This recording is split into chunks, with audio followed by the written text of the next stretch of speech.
Assalamu alaikum and welcome back to another episode of Manifesting Muslimah. I'm your host, Zara Pedersen, and in today's episode, we are going to talk about how you show up for the blessings, how you're showing up for the dua that you're making to Allah subhanahu wa ta'ala. Are you showing up for them? This is a really interesting subject because I think a lot of people actually skip this step entirely because we are placing so much of the responsibility on to Allah, which we should, of course. Allah is the creator. He's the one who will facilitate the du'as or not. But we also still have a role to play because we have free will. And that means we decide what kind of actions we take. We decide how we're going to show up. We decide the choices that we make, so on and so forth. And that greatly impacts also the road that we will be traveling on to get the dua answered, or maybe potentially delaying it, or even completely resisting it from kind of showing up for us. Okay. So when it comes to making a dua, we all know, of course, that nothing can happen without, Allah's permission. So if something happens, it's only because Allah has allowed it to be. But Allah can allow something to be by presenting an opportunity. And we then have to choose to make it happen as well. We are the ones who have to decide for ourselves whether or not we are chasing that opportunity, whether or not we, go ahead with it, if we do the things necessary to be able to get that opportunity for ourselves. So Allah quite often, which I think sometimes we forget, is, He will present the du'as, in the answers for the du'as to us, through opportunities. That is the way He does it. It's not like a given all the time. Sometimes it is by presenting it to us in a way where He wants to see us take it. He wants to see us choose it. He wants to see us grow to a level where it is attainable to us. Allah likes to see us striving. In fact, in the Quran, you know me, I don't remember the verse and all that good stuff, but you can look it up quite easily. He says to us, that we get what we strive for. And you can look this up yourself. I can't really, I can't remember. You know how it goes. But it basically says that, He gives to man for what he strives for. Meaning that some of those du'as that we're making, Allah is like, I am so ready to give it to you. But are you willing to also strive for it? Meaning, are you willing to do the work for it as well? Are you willing to reach for it? Are you willing to choose it again and again and again? And that's the thing. Just like we have to choose Islam for ourselves, and we also not just have to choose it one time, we have to choose it every single day, several times a day, by coming to prayer, by being good people, by all the things that we have to do as Muslims, right? And it's the same thing with the blessings that Allah is giving us. We have to choose those blessings as well. So when Allah is presenting the dua, the blessing from the dua being answered to us, we're the ones who have to choose it for ourselves. So how are you doing that? How are you showing up for those blessings? So we're going to take a few examples today to sort of get through, to give you an example of it. A popular one, my favorite one, talking about money, is we ask Allah for more money. We ask Allah to for financial wealth, for financial freedom, whatever it might be. And then we make the dua, and then we sit down on our phone and we doom scroll, or we jump on Netflix and we watch a bunch of movies or series or whatever. And yeah, you can absolutely do that and rely on Allah to, drop a tenner in front of your door in the morning or whatever so that you can find another tenner. Those things can happen, of course. And you don't have to do anything for that. But most of the time, Allah will be like, okay, I will present you the opportunity so that you can go out there and get that extra money that you're wanting. Meaning He would expect from you to potentially go through your closet, sell some stuff on Vinted or eBay or whatever that you're not using anymore, because there's quite a lot of stuff that you've just you've been hoarding. Or He's expecting you to look for a part-time job. So instead of doom scrolling, go online or whatever and look for a part-time gig. Put out your services, advertise for yourself. If you've got if you're self-employed like I am, make sure people know how they can work with you. Put yourself out there, marketing, right? Maybe it's that he will kind of inspire you with an idea of something that you can do, like an extra side hustle, like a little gig on the side. So if you're an artist, he might like inspire you with an image of a painting that you're like, oh, I should probably be painting that right now, and seeing if I can sell that. So he'll present it with opportunities, right? So to be like, okay, I respect that you want that money. I'm ready to give you the money, but I'm not just going to like throw 10,000 in front of you like from nowhere, even though he can. There's not a question of whether or not Allah can. We know that he can, but he doesn't do that because we're not in heaven yet. Like, this is the test, so we need to show up for this test, right? So he'll present an opportunity for us that we then have to choose. And sometimes it's a choice that we have to choose again and again, meaning that it's not just like, oh, I made the dua and then I go online and look for a side gig or a part-time job or whatever, and then it's right there immediately. Sometimes it's like you have to show that tenacity, you have to show that grit, that hustle, you have to show that striving, meaning I don't give up just because it didn't come the first time around. I'm not going to give up just because it wasn't easy the first time I sat down and tried, right? Allah wants to see those things in us because it shows our sincerity, our willingness to show up for ourselves, and our willingness to show up for the blessings that we know and appreciate that Allah is granting us with. And all of those things are very important things for Allah to see in us, to measure, I don't know if you want to call it that, but like, I can't really think of another word right now, but like basically to judge us based upon on Yawm al-Qiyamah. So all of these things are very, very important. So if you're making a dua for money, you know, sometimes the opportunity might present itself quickly. You know, maybe you'll be like talking to a girlfriend on the phone later that night or the next day or whatever, and she'll be like, hey, I'm thinking about going out and cleaning, but I don't want to do it alone. Do you want to come do it with me? It's like private homes and whatever. So there's an opportunity, right? I'm not saying that you have to do it just because it presents itself, but Allah will throw some things at you, and then, you know, you are the one who have to choose it for yourself, right? But that's how it's going to usually come up for a lot of us. That's how most of the du'as are being answered for most of us. It's not like a magic, like I asked for a unicorn and then there's a unicorn outside my door. I can ask for a unicorn and then I'll find a unicorn sticker outside on the street when I'm out walking or something. Do you see what I mean? Okay. Another example, let's take another very, very popular example of wanting to get married, for instance. You're asking Allah for a partner. You're saying, I'm tired of being single. I'm looking for somebody who can be my partner in this dunya. I would like to have children, start a family, all of these things. Okay, Allah says, sure, I want to give that to you.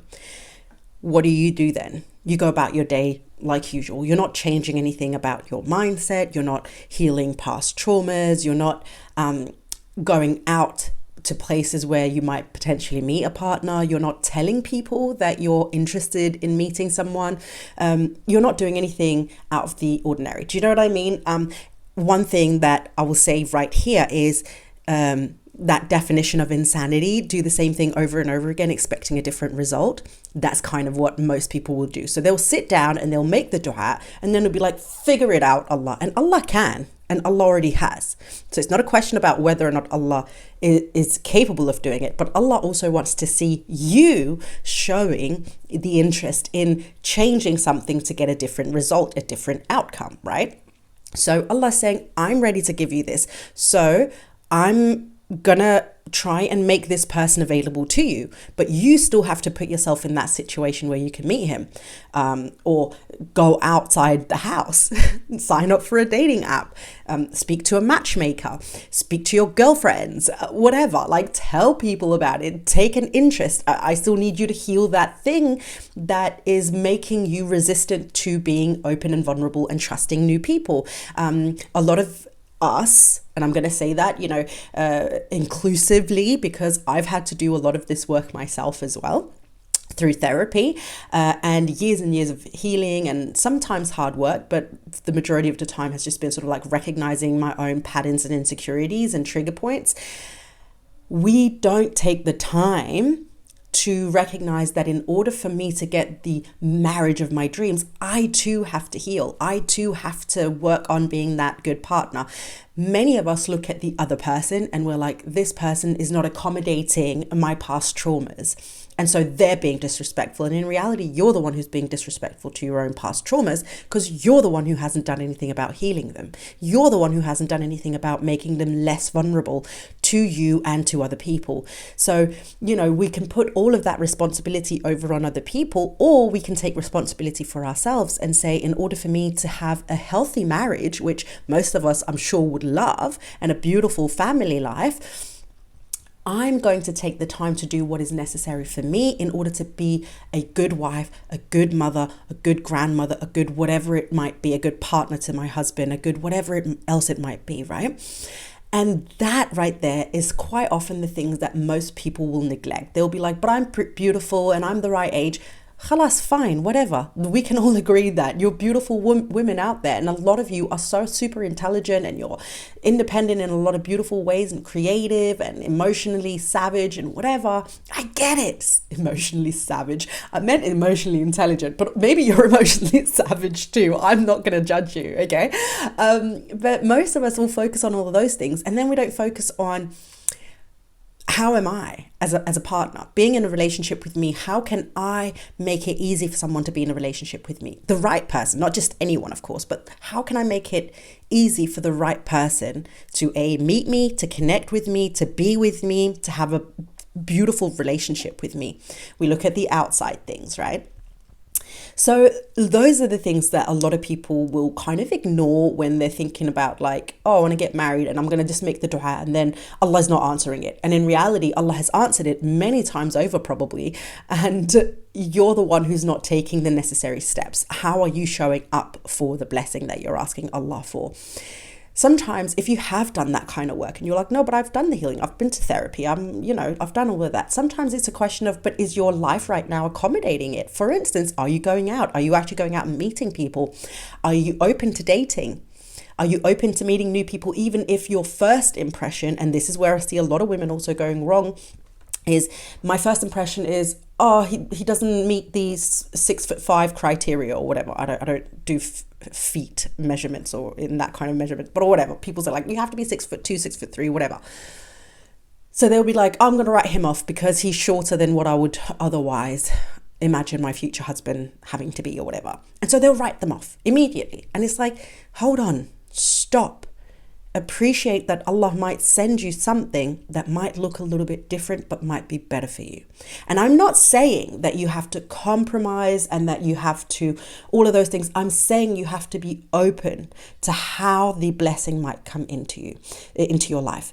And so sometimes it's a question of enjoying the process of dating, enjoying the process of getting to know someone, even when the initial sort of like, oh, he doesn't have curly hair, oh, he's Pakistani, he's a white revert, he's Black African, I don't know. But, like we all have like, oh, this is not usually what I would go for or whatever.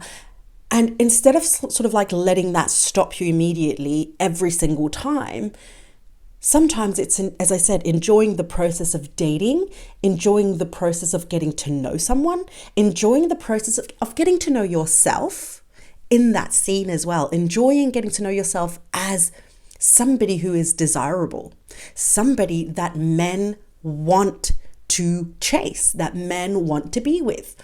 And we don't get that if we are isolating ourselves. We don't get that when we say, but I only am available to this person and there's 10 of them in the world and 9 of them are married and the last one is probably gay.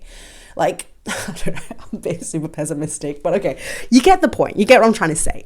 So, open yourself up to opportunities coming from so many different avenues and roads and places that you cannot determine where it's going to come from. Because the thing is, okay, so he might not be the guy, but getting to know him, whoever this person is, might introduce you to a different scene, to different people. And through that, you might meet that future potential husband. Do you see what I mean? Or dating someone that you might initially be like, oh, he doesn't meet this requirement, like he doesn't live in this city, or he's not willing to have 7 children, or whatever. I don't know, whatever the criteria is that you're immediately trying to write him off based off of. What was I going to say? Oh my God, I'm so sorry. My brain just completely farted, and I completely lost my my line of thought there. I completely lost it. What was I saying? That thing. I'm just going to move on. If it comes back to me, then it was important enough for me to say. And if it doesn't, khair, inshallah, you'll get what I'm trying to say. So those are like a couple of examples of being available for the blessing. Do you know what I mean? Like showing up for the blessing before the blessing has arrived. And here's the thing, and the reason why it's so important for us to do this, it is because, number one, Allah is using all of this again to base his judgment off of on Yawm al-Qiyamah, right? It's a whole thing. We're a whole package. He's not just looking at us, alas. He's looking at us as a whole package. How are we showing up, even to the point with like the du'as that we make? But also it shows our tawakkul, our level of tawakkul in Allah and the promises that Allah has made to us. So when I make a du'a, I come in knowing that because Allah has allowed for me to even make the du'a, He is ready to answer it for me. In fact, He has promised that the answer will come. Okay, so I go in knowing that it will be answered. What I don't know is when it'll be answered, how it will be answered, and where it'll come from, right? I don't know those things, but I know it will be answered. My job is to align myself in that moment then with the blessing, even though I don't see it yet. I can't touch it, I can't feel it, I can't smell it, I don't know where it's going to come from, I don't see the possibility yet.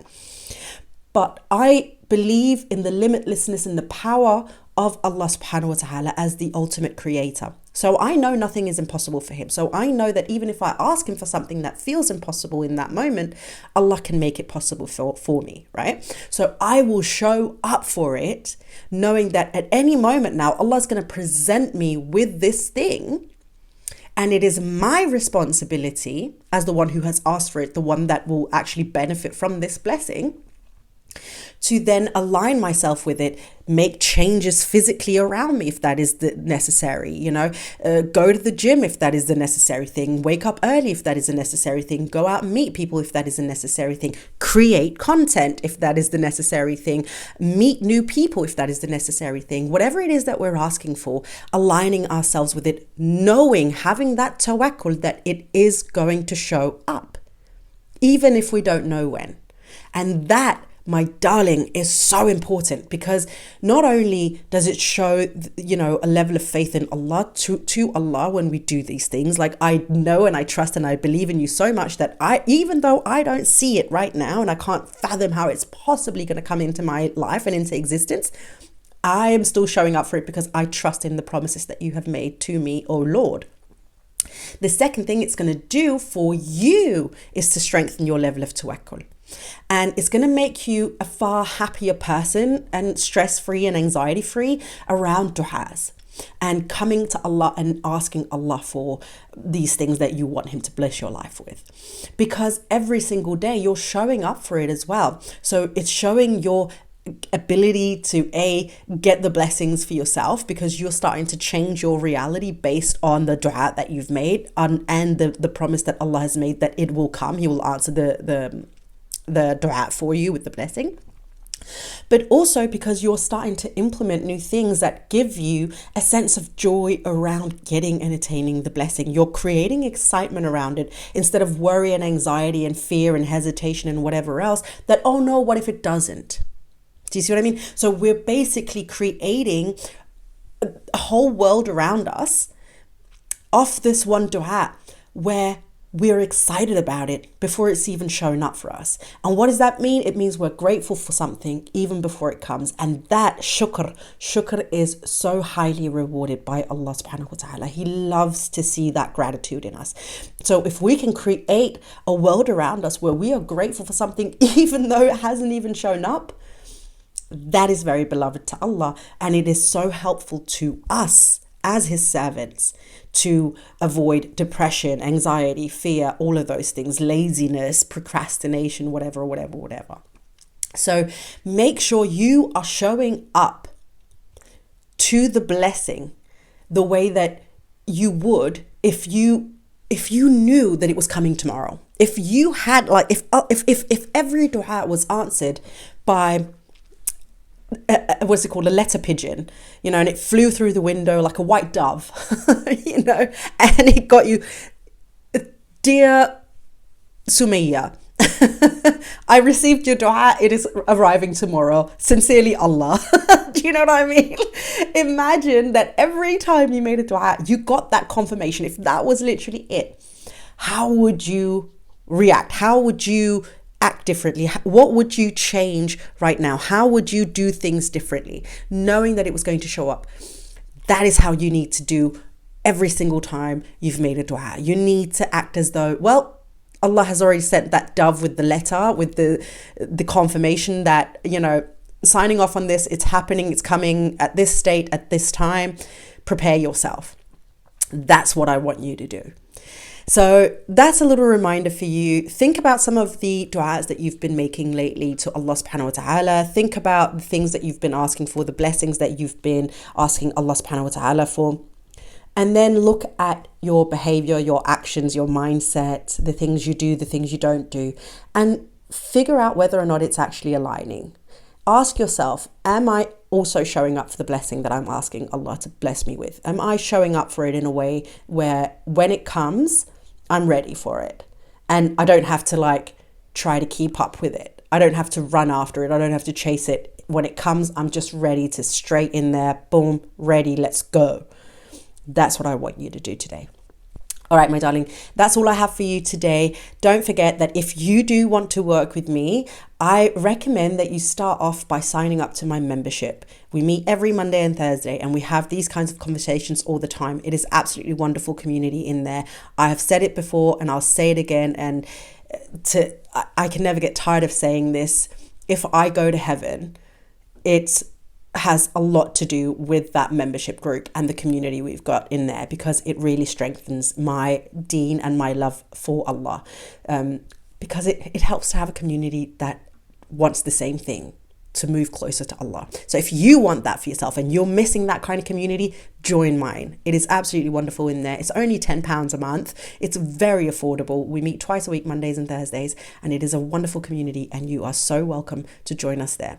All right, my darling, this is where I'm going to love you and leave you. I will see you inshallah on Thursday's episode, which, oh my God, I forgot to say, you know what? I'm going to say it on Thursday's episode.